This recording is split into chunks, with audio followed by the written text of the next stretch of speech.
Jagadishwar Reddy జర్రల miss అయిండు, తక్కువ ఆయన అది ఆర్ దామోదర్ రెడ్డి మీద టికెట్ ఇస్తే బలహీనమైన అంటే పాపం ఆర్ దామోదర్ రెడ్డి సీనియర్ నాయకుడు కానీ ఎక్కువ తిరగలేకపోయిండు, కష్టపడలేకపోయిండు ఆయన ఆ వయసులో. అదే పటేల్ రెడ్డికి టికెట్ ఇస్తే 50,000 మేయర్తో గెలుస్తాడు. ఆయన ఒక వీక్ క్యాండిడేట్ మీద అంటే ఒక బలహీనంగా అంటే పాపం ఆయన విపరీతంగా దోసుకున్న సొమ్ము పెట్టి 100 కోట్ల పైన ఖర్చు పెట్టిండు జగదీశ్వర్ రెడ్డి. లీడర్లను కొన్నాడు, ఓటర్లను కొన్నారు, ఇష్టం వచ్చినట్టు చేసి 4,000 తోడు గెలిచిండు.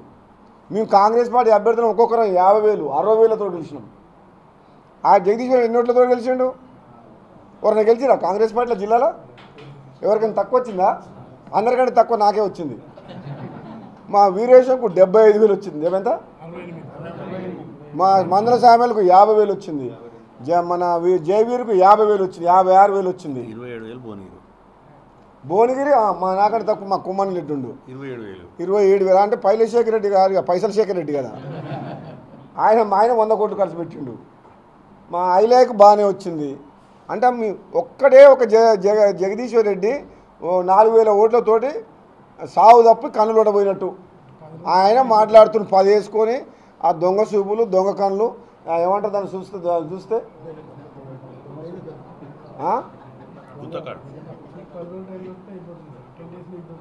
నేను నిజంగా చెప్తున్నా, నా దగ్గర పైసలు దొరకలే కానీ పోయి కూర్చుంటుంది. లేకపోతే లాస్ట్ మూమెంట్లో నాకు టైం దొరకలే, లేకపోతే నేను గట్టిగా సూర్యాపేటలో పోయి తిరిగితే గెలవకపోయాడు.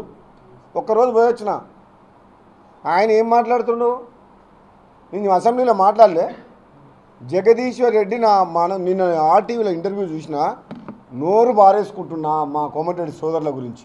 ఆర్టీవీ ఇంటర్వ్యూలో రమేష్ ఆ స్టూడియోలో కూర్చొని మాట్లాడుతుండు. సిగ్గు శరం ఉందా? రాష్ట్రాన్ని అప్పులపాలు చేసిండ్రు. అధికారంలోకి వచ్చిన తర్వాత అడక తినేటోళ్ళు నీ అటువంటి అందరూ వేల కోట్ల రూపాయలు సంపాదించుకున్న అధికారాన్ని అడ్డం పెట్టుకొని.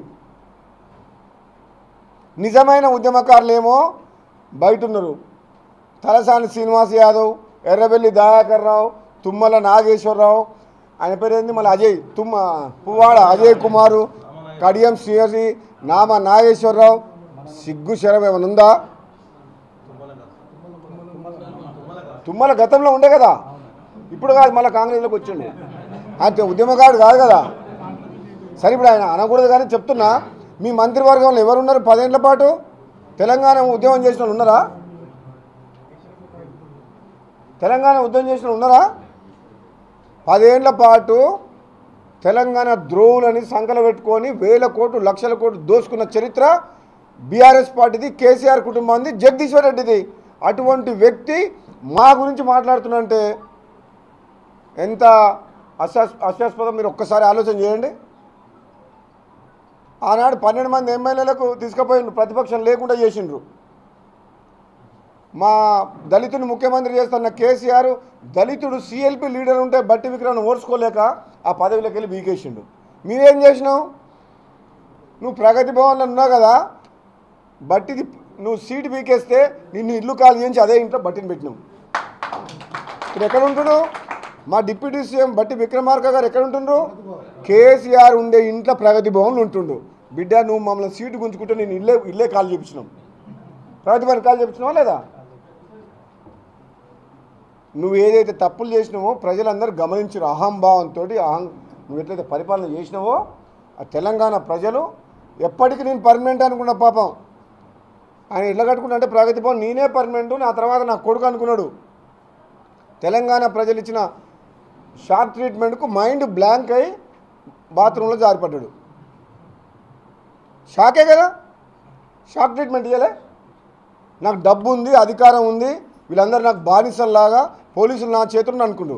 కానీ తెలంగాణ ప్రజలు న్యాయం వైపు ధర్మం వైపు నిలిచిండ్రు. కాంగ్రెస్ పార్టీ తెలంగాణ ఇచ్చిన కాంగ్రెస్ పార్టీకి ఓటేసి గెలిపించిండ్రు. Hit TV presents like, share, comment. TV వాళ్ళకు కూడా నేను ఒక సర్ప్రైజ్ ఇద్దాం అనుకుంటున్నాను. మీరు మాత్రమే జెస్సీ ఎందుకు అయ్యారు? ఇలాంటి అమ్మాయిలకి పిలవడానికి బాగుంటుంది. చందు సాయికి like you and have a జనాలకి ఒక పేరు నచ్చిందంటే దీనికి ఒక ప్రాసెస్ ఉంటుంది. ఎందుకు ప్రాసెస్? డైరెక్ట్‌గా వెళ్ళిపోదాం. ఏదైనా ఒకటి మర్చిపోయినావా నువ్వు? మర్చిపోయినా మేడం. ఏం మర్చిపోయావు? ఏదో ఆ టైంకి మన సుడి బాగుంటే ఎవరన్నా చూపిస్తే రాయగలం కానీ డోర్ టు డోర్ సేల్స్ చేసేవాళ్ళు. శారీ వస్తుంది, శారీలో వెనకాల కట్టుకుని